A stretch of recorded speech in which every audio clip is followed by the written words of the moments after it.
Hello friends, मैं Abhishek Joshi, electrical engineering black group of companies.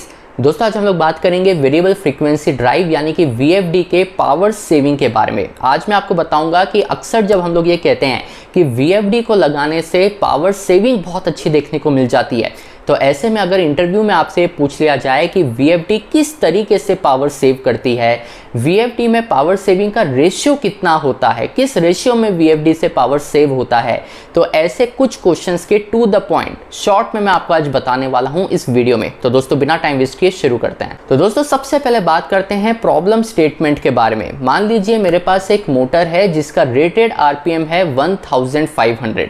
अब जब मैं उस मोटर को रन करता हूं डीओएल स्टार्टर के थ्रू, तो वो मोटर अपने रेटेड आरपीएम पर चलती है, यानी कि फुल 1500 आरपीएम पर रन होती है।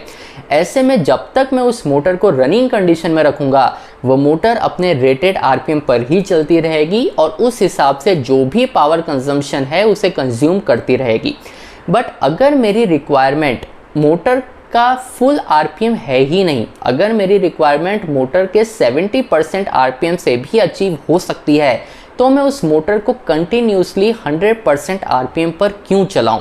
ये वो प्रॉब्लम स्टेटमेंट है जिसका सॉल्यूशन ढूंढते हुए हम लोग वीएफडी तक पहुंचे हैं और उसके बाद वीएफडी का यूज़ करके मोटर को 100% आरपीएम के जगह 70% आरपीएम पे चलाकर पावर सेविंग हम लोगों ने अचीव की है। इसे दोस्तों मैं एक एग्जाम्पल के तौर पे समझाता हूं ताकि आप इस चीज़ को बेटर वे में कनेक्ट कर पाएं। अभी गर्मी का टाइम चल रहा है, गर्मी बहुत ज़्यादा पड़ रही है। मान लीजिए कि मेरे घर में कूलर है और कूलर मैं 100% स्पीड पे चला रहा हूं, बट अब मेरा रूम ठंडा हो गया है। अब अगर मैं उस फैन की स्पीड को फुल आरपीएम में चलाने के जगह 70% आरपीएम पे चलाऊं, तो भी मैं पूरी तरीके से कंफर्टेबल रह सकता हूं, मुझे गर्मी नहीं लगेगी।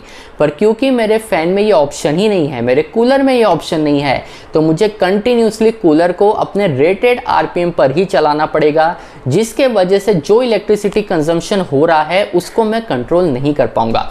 पर अगर इसी कूलर में मुझे एक रेगुलेटर मिल जाए, अगर मैं उस फैन की स्पीड को अपने हिसाब से रेगुलेट कर सकूं, तो मैं उस मोटर के आरपीएम को रेगुलेट कर पाऊंगा, जिसके वजह से मेरा जो पावर कंजम्पशन है ये डायरेक्टली अफेक्ट होगा। तो अगर मेरा रूम ठंडा हो गया है और मुझे उस फैन को रेटेड आरपीएम में चलाने की नीड नहीं है, तो मैं उसे 70% पे चला सकता हूँ, 60% पे चला सकता हूँ, अपने रिक्वायरमेंट के हिसाब से आरपीएम को वेरी कर सकता हूँ, जिसका डायरेक्टली इम्पैक्ट मुझे इलेक्ट्रिसिटी कंजम्पशन में देखने को मिलता है। तो दोस्तों, जब स्पीड वेरिएशन की रिक्वायरमेंट होती है, स्पीड वेरिएशन की बात होती है, तो वेरिएबल फ्रीक्वेंसी ड्राइव सडनली आपके पूरे पिक्चर में आ जाता है।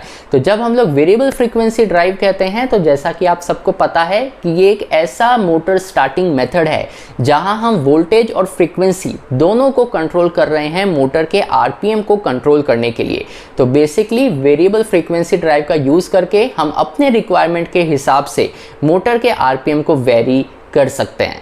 अब दोस्तों, हम लोग बात करते हैं वीएफडी से होने वाले पावर सेविंग के बारे में। तो एक मैं आपको फॉर्मूला दे रहा हूं, एक ऐसी इक्वेशन दे रहा हूं जो आपके बहुत काम आएगी कैलकुलेशन पॉइंट ऑफ व्यू से भी और इस तरीके के क्वेश्चन को इंटरव्यू में आंसर करने के पॉइंट ऑफ व्यू से भी। देखिए, हमारी जो स्पीड होती है मोटर की और मोटर का जो पावर होता है, ये आपस में क्यूब के रेशियो में प्रोपोर्शनल होता है।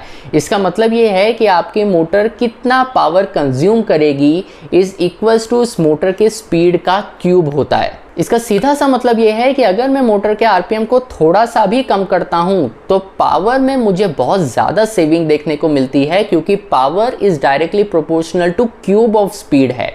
तो इसीलिए इस चीज़ को ध्यान में रखिए कि अगर मैं अपने मोटर के आरपीएम को 100% से 80% पे कम कर दूं, तो मेरी जो पावर कंजम्पशन है वो 100% से सीधे 50% पर आ जाएगी। ये जो मैंने आपको इक्वेशन दी है कि power is directly proportional two cube of speed, इसमें अगर आप इस 100% और 80% को डाल के कैलकुलेट करेंगे, तो ये आंसर निकल के आएगा कि अगर मैं स्पीड को 100% से 80% पे डाउन कर देता हूँ, सिर्फ 20% में अपने मोटर की स्पीड कम कर देता हूँ, तो मेरी मोटर जो पावर ड्रॉ कर रही थी, पावर कंज्यूम कर रही थी, वो 100% से सीधे 51% पर आ जाती है। तो यहाँ पर हमें ये चीज़ पता चलता है कि स्पीड को कम करने से पावर कंजम्पशन में कितना ड्रास्टिक ड्रॉप हमें देखने को मिलता है। और यही रीज़न है कि जहाँ जहाँ पॉसिबल हो सके इंडस्ट्रीज़ में वेरिएबल फ्रीक्वेंसी ड्राइव्स को लगाया जाता है। पहले ये कैलकुलेट किया जाता है कि यहाँ अगर हम वेरिएबल फ्रीक्वेंसी ड्राइव लगाएंगे तो हमें कितनी सेविंग देखने को मिल सकती है, क्योंकि अगर ऐसी कोई एप्लीकेशन है जो ऑलमोस्ट कांस्टेंट स्पीड पर चलती है या तो रेटेड स्पीड पर चलती है, तो वहाँ वेरिएबल फ्रीक्वेंसी ड्राइव लगा के बहुत ज़्यादा पावर कंजम्पशन का आपको स्कोप नहीं मिलेगा। ऐसी जो एप्लीकेशंस है जहाँ पर स्पीड वेरिएशन की रिक्वायरमेंट है या जहाँ पर आपकी मोटर रेटेड आरपीएम पे चलती है लेकिन कम आरपीएम पर भी आपका काम हो जाएगा, वहाँ अगर आप वेरिएबल फ्रीक्वेंसी ड्राइव लगाते हैं तो आपको बहुत ज़्यादा सेविंग देखने को मिलती है। तो दोस्तों, इंटरव्यू में आपसे कोई भी पूछे कि VFD किस तरीके से पावर सेविंग करता है, तो power is equals two cube of speed, ये इक्वेशन आपको बिल्कुल याद रहनी चाहिए और उसे एक एग्जाम्पल के तौर पे समझाना भी आपको आना चाहिए। ये वीडियो अगर आपको पसंद आया हो तो चैनल को सब्सक्राइब कीजिएगा। मैं आपसे मिलता हूँ अगले हफ्ते ऐसे एक इंटरेस्टिंग टॉपिक के साथ। तब तक अपना ध्यान रखिए। Good bye.